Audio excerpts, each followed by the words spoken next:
Field flux control of DC series motor. তো এর আগের যে ভিডিও লেকচারটা ছিল সেখানে আমরা দেখেছি কি ফিল্ড ফ্লাক্সকে চেঞ্জ করে কিভাবে একটা ডিসি শান্ট মোটরকে তার বেস স্পিডের থেকে বেশি স্পিডে অপারেট করানো যায়। এখানে সেম জিনিসই আমরা দেখব, বাট ডিসি সিরিজ মোটরের জন্য। তো ডিসি সিরিজ মোটরের ফিল্ড ফ্লাক্স কন্ট্রোলকে আবার দুইভাবে করা যায়, একটা ডাইভার্টারের মাধ্যমে আর একটা হচ্ছে গিয়ে ট্যাপ ফিল্ড কন্ট্রোলের মাধ্যমে। তো দুটোই আমরা একে একে দেখব। ফার্স্টে আসছি আমরা ডাইভার্টারের মাধ্যমে কি করে করা যায়।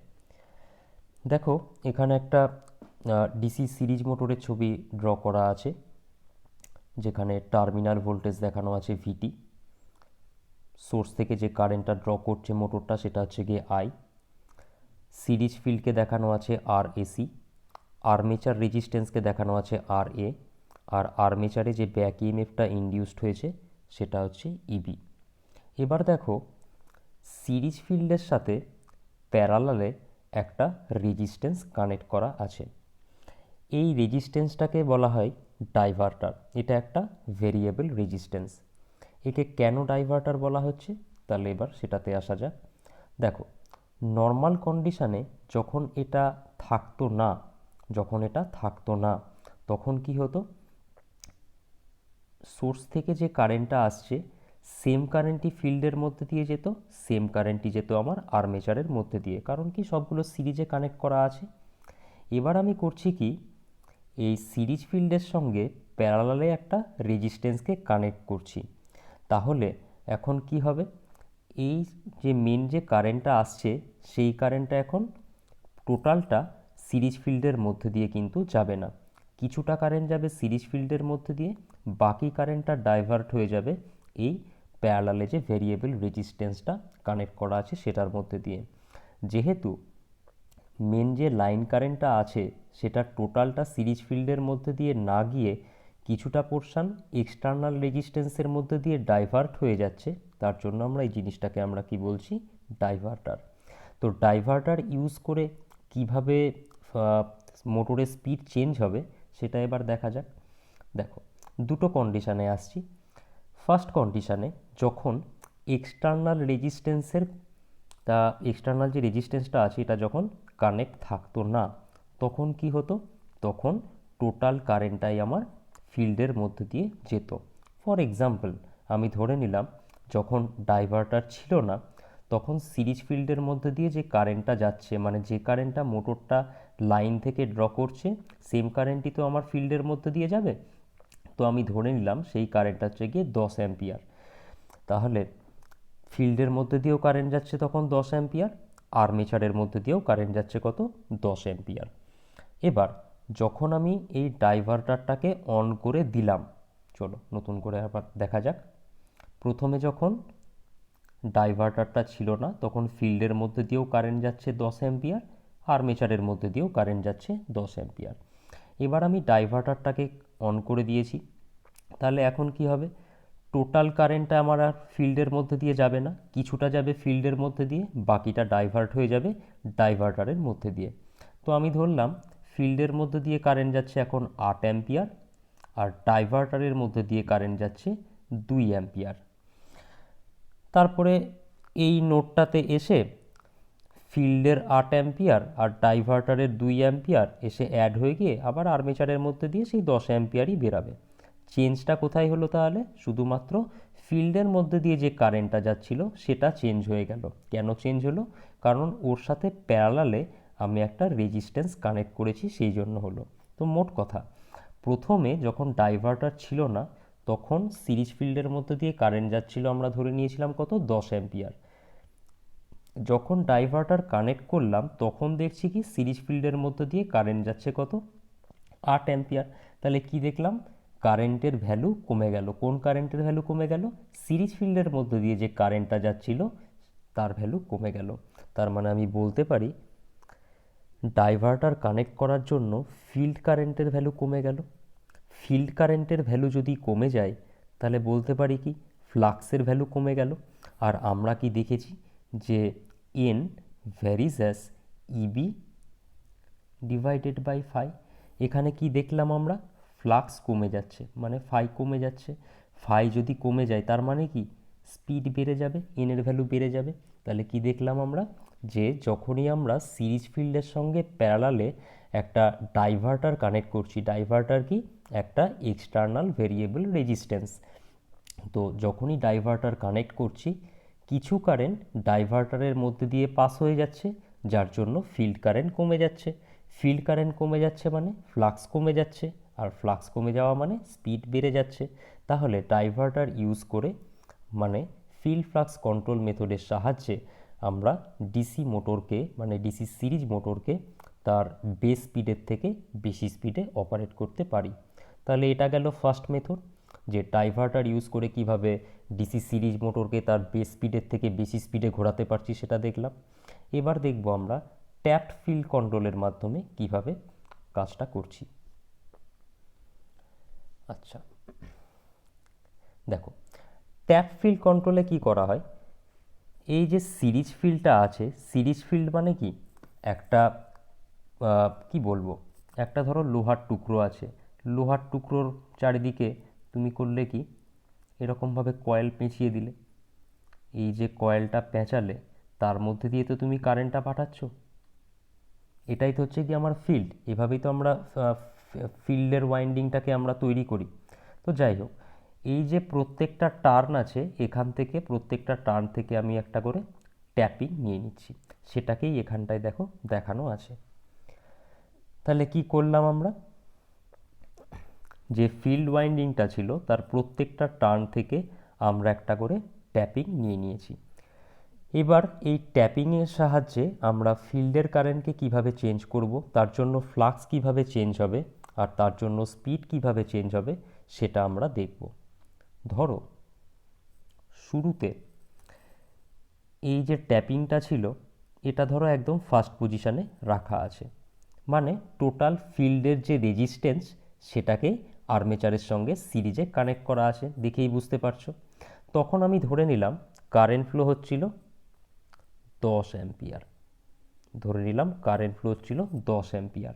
আর কতগুলো নাম্বার অফ টার্নস কানেক্ট হচ্ছে, দেখো 5টা ট্যাপিং আছে, 5টা টার্ন আছে এখানটায়, তাহলে টোটাল নাম্বার অফ টার্নস হচ্ছে কটা, 5টা। তাহলে এমএমএফ কত তৈরি হবে, 10 ইন্টু 5 মানে 50 অ্যাম্পিয়ার টার্ন এমএমএফ তৈরি হলো। এই 50 অ্যাম্পিয়ার টার্ন কি করবে, ফ্লাক্স প্রডিউস করবে। আমি ধরলাম 50 অ্যাম্পিয়ার টার্ন যে ফ্লাক্স প্রডিউস করছে সেটা ধরলাম আমি সাপোজ 100 ওয়েবার, যেটা আমি জাস্ট এক্সাম্পল হিসাবে ধরে নিচ্ছি। এবার আমি করলাম কি, এই যে ট্যাপিংটা ছিল এখান থেকে সরিয়ে এনে এইখানটায় রাখলাম। এখনও সার্কিটে আমি ধরে নিলাম যে 10 অ্যাম্পিয়ার কারেন্ট ফ্লো হচ্ছে, ধরে রাখলাম। তো এবার নাম্বার অফ টার্নস কটা হলো, নাম্বার অফ টার্নস দেখো দুটো নাম্বার অফ টার্নস কাজ করছে, তাহলে এনের ভ্যালু কমে হয়ে গেল কত, 2। তাহলে নতুন এমএমএফ কত হলো, 20 অ্যাম্পিয়ার টার্ন।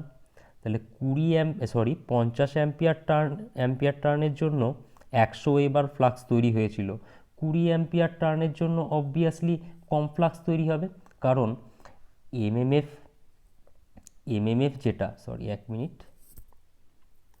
এমএমএফ মানে কি, N into I, number of turns into current. তো এমএমএফই কী করে, ফ্লাক্স প্রডিউস করে। তাহলে এন আই ভেরিজাস হচ্ছে গিয়ে ফাই। প্রথম কেসে 50 অ্যাম্পিয়ার টার্ন ছিল, সেকেন্ড কেসে অ্যাম্পিয়ার টার্ন 20 অ্যাম্পিয়ার টার্ন, তাহলে অ্যাম্পিয়ার টার্ন কমে গেছে বা এমএমএফ কমে গেছে, তাহলে কি হবে, ফ্লাক্সও কমে যাবে, আর ফ্লাক্স কমে যাওয়া মানে কি স্পিড বেড়ে যাবে। তাহলে এরকমভাবে ট্যাপড ফিল্ড কন্ট্রোলের মাধ্যমেও আমরা ফ্লাক্সকে কমিয়ে ডিসি সিরিজ মোটরকে তার বেস স্পিডের থেকে বেশি স্পিডে অপারেট করতে পারি। এবার আমরা প্রথমে যেটা পড়েছিলাম যে ডাইভার্টার ইউজ করে কিভাবে ফিল্ড ফ্লাক্সকে ডাইভার্টার ইউজ করে কিভাবে ডিসি সিরিজ মোটরকে তার বেস স্পিডের থেকে বেশি স্পিডে অপারেট করতে পারি, সেটা আমরা ক্যারেক্টারিস্টিক্স দিয়ে বুঝে নেব। দেখো এখানে আমরা স্পিড ভার্সেস টর্কের একটা ক্যারেক্টারিস্টিক্স ড্র করেছি। তো আগেই বলে রাখি যে এই যে গ্রাফগুলো সেটা অবশ্যই রেক্ট্যাঙ্গুলার হাইপারবোলা, কারণ আমরা যখন ক্যারেক্টারিস্টিক্স ড্র করেছিলাম ডিসি সিরিজ মোটরের জন্য সেখানেই দেখানো হয়েছিল, যেহেতু স্লাইড তৈরি করতে গিয়ে ইমেজের অ্যাসপেক্ট রেশিও চেঞ্জ হয়ে যায়, তার জন্য এই কার্ভগুলো অনেকটা স্ট্রেট লাইনের মতন দেখাচ্ছে, বাট স্ট্রেট লাইন নয়, এগুলো হচ্ছে সবই রেক্ট্যাঙ্গুলার হাইপারবোলা। তো এবার দেখো এখানটায় ডাইভার্টারের রেজিস্ট্যান্স যত বেশি হবে, দেখো আরডির ভ্যালু যত বেশি হবে, আরডির মধ্যে দিয়ে কারেন্টের ভ্যালু তত কমবে। কেন? কারণ রেজিস্ট্যান্স বেশি হলে কি হয়, কারেন্ট তো কমে যায়। তাহলে আমি বলতেই পারি যে আরডির ভ্যালু যত বেশি হবে এর ভেতর দিয়ে কারেন্টের পরিমাণ তত কমে যাবে। তাহলে ডাইভার্টারের মধ্যে দিয়ে কারেন্ট যত কমবে ফিল্ডের মধ্যে দিয়ে কারেন্ট তত বাড়বে, ফিল্ডের মধ্যে দিয়ে কারেন্ট যত বাড়বে ফ্লাক্স তত বাড়বে, আর ফ্লাক্স বাড়বে মানে কি, স্পিড কমে যাবে। জিনিসটাকে আমি আরেকবার রিপিট করছি, এখানে সিরিজ ফিল্ডের সঙ্গে ডাইভার্টারকে প্যারালালে কানেক্ট করা আছে, তাহলে ডাইভার্টারের রেজিস্ট্যান্স যত বাড়বে ডাইভার্টারের মধ্যে দিয়ে কারেন্ট তত কমবে, ডাইভার্টারের মধ্যে দিয়ে কারেন্ট যত কমবে আর এসির মধ্যে দিয়ে কারেন্ট তত বাড়বে। চলো একটা এক্সাম্পল নিয়ে নেওয়া যাক, তাহলে আরও ভালোভাবে বুঝতে পারবে।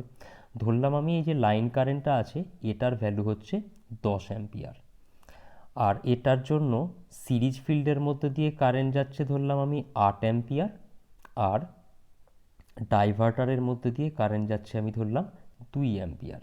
এবার ডাইভার্টার তো একটা ভ্যারিয়েবল রেজিস্ট্যান্স, এর যদি রেজিস্ট্যান্সের ভ্যালু আমি বাড়িয়ে দিই, রেজিস্ট্যান্সের ভ্যালু বাড়ালে কি হবে, কারেন্টের ভ্যালু কমবে, 2 অ্যাম্পিয়ারটা কমে ধরে নিলাম হয়ে গেল 1 অ্যাম্পিয়ার। এটা যদি 1 অ্যাম্পিয়ার হয়ে যায় তাহলে ফিল্ডের মধ্যে দিয়ে কারেন্ট কত হবে, 9 অ্যাম্পিয়ার হয়ে যাবে, তবেই না 9 আর 1 মিলে 10 হবে আমার। তাহলে ডাইভার্টারের মধ্যে দিয়ে কারেন্ট কমে যাওয়া মানে সিরিজ ফিল্ডের মধ্যে দিয়ে কারেন্ট বেড়ে যাচ্ছে, সিরিজ ফিল্ডের কারেন্ট বেড়ে যাওয়া মানে ফ্লাক্সের ভ্যালু বেড়ে যাচ্ছে, ফ্লাক্সের ভ্যালু বেড়ে যাওয়া মানে স্পিড কমে যাচ্ছে। তাহলে ইন এ সামারি আমি বলতে পারি ডাইভার্টারের রেজিস্ট্যান্স যত বাড়বে ডাইভার্টারের মধ্যে দিয়ে কারেন্ট তত কমবে, ফিল্ডের মধ্যে দিয়ে কারেন্ট তত বাড়বে, ফিল্ডের মধ্যে দিয়ে কারেন্ট বাড়লে ফ্লাক্স বাড়বে আর তার জন্য স্পিড কমবে। আর উল্টো করে কিভাবে বলতে পারি জিনিসটাকে, ডাইভার্টারের রেজিস্ট্যান্স যত কমবে, ডাইভার্টারের রেজিস্ট্যান্স যত কমবে ডাইভার্টারের মধ্যে দিয়ে কারেন্ট তত বাড়বে, ডাইভার্টারের ভেতরের কারেন্ট যত বাড়বে সিরিজ ফিল্ডের কারেন্ট তত কমবে, সিরিজ ফিল্ডের কারেন্ট যত কমবে ফ্লাক্সের ভ্যালু তত কমবে, ফ্লাক্সের ভ্যালু যত কমবে স্পিডের ভ্যালু তত বাড়বে। গ্রাফে দেখো সেটাই দেখানো আছে, দেখো এখানে এটা কাটা, ঠিক আছে। আচ্ছা, তো দেখো এখানে তিনটে রেজিস্ট্যান্সের জন্য গ্রাফ প্লট করা আছে, RD1, RD2 আর RD3, মানে ডাইভার্টারের আমরা তিন ধরনের রেজিস্ট্যান্স নিয়ে নিয়েছি। এবার ডাইভার্টারের রেজিস্ট্যান্স যত কম হবে, রেজিস্ট্যান্স এখানে কম সব থেকে কার, রেজিস্ট্যান্স এখানে সব থেকে কম হচ্ছে RD3-র, তাহলে রেজিস্ট্যান্স যত কম হবে ডাইভার্টারের রেজিস্ট্যান্স যত কম হবে আমরা কি দেখলাম, ডাইভার্টারের কারেন্ট তত কমবে, ডাইভার্টারের রেজিস্ট্যান্স কমছে মানে ডাইভার্টারের কারেন্ট তত বাড়ছে, তাই তো। তাহলে এখানে আমি আরেকবার রিপিট করছি, দেখো এখানে গ্রাফ যেটা প্লট করা আছে সেটা কি বলছি, যে এখানে RD3 ভ্যালু, এখানে যে RD3 যেটা নেওয়া আছে সেই RD3-র ভ্যালু আমি ধরলাম সব থেকে কম। তাহলে RD3-র ভ্যালু যদি কম হয় মানে ডাইভার্টারের রেজিস্ট্যান্স যদি কম হয় তাহলে কি হবে, ডাইভার্টারের যে কারেন্ট সেটা বেশি হবে, ডাইভার্টারের কারেন্ট যদি বেশি হয় ফিল্ডের কারেন্ট কম হবে, ফিল্ডের কারেন্ট কম হলে ফ্লাক্স কম হবে, ফ্লাক্স কম হলে স্পিড বেশি হবে। তার জন্য দেখো RD3-র ভ্যালু যেহেতু সব থেকে কম, RD3-র জন্য স্পিডের ভ্যালু সব থেকে বেশি। রেজিস্ট্যান্সকে, ডাইভার্টারের রেজিস্ট্যান্সকে আমি করলাম কি একটু বাড়ালাম, দেখো যার জন্য এদিকে দেখো দেখানো আছে বাড়ানো আছে, তো আরডি থ্রিকে বাড়িয়ে যখন আমি আরডি টু করছি, ডাইভার্টারের রেজিস্ট্যান্সকে যখন বাড়ালাম, ডাইভার্টারের কারেন্ট কী হবে, কমে যাবে, ফিল্ডের কারেন্ট বাড়বে, ফ্লাক্স বাড়বে, স্পিড কী হবে, কমে যাবে, যার জন্য দেখো স্পিড আরও কমে গেল। ডাইভার্টারের রেজিস্ট্যান্সকে যদি আমি আরও বাড়িয়ে দিই, তাহলে কি হবে, ডাইভার্টারের কারেন্ট আরও কমে যাবে, ফিল্ডের কারেন্ট বেড়ে যাবে, ফিল্ডের কারেন্ট বেড়ে যাওয়া মানে ফ্লাক্স বাড়বে, স্পিড দেখো আরও কমে গেছে। তাহলে এটা গেল আমার স্পিড ভার্সেস টর্ক ক্যারেক্টারিস্টিক্স। বিভিন্ন ডাইভার্টারের রেজিস্ট্যান্সের জন্য স্পিড কীরকম পাবো আমরা দেখলাম।